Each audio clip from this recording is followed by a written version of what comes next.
สบายดีมื้อนี้มาติดตั้งน้ำอยู่ที่สวนวนาสิงห์เพชรนะขอเทสระบบน้ำก่อนเป็นมินิสปริงเกอร์เนาะโอเคถือว่านำมาทุกต้นเลยต้นได้ดีสมบูรณ์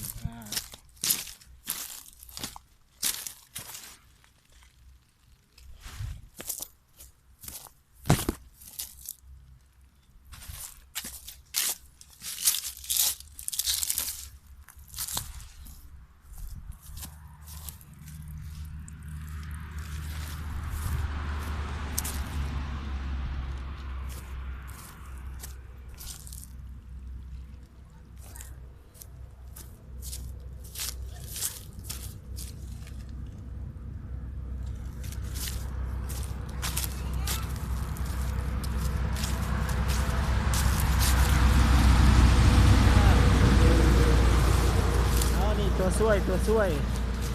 ต้นน้อยนี่พนักงานน้อย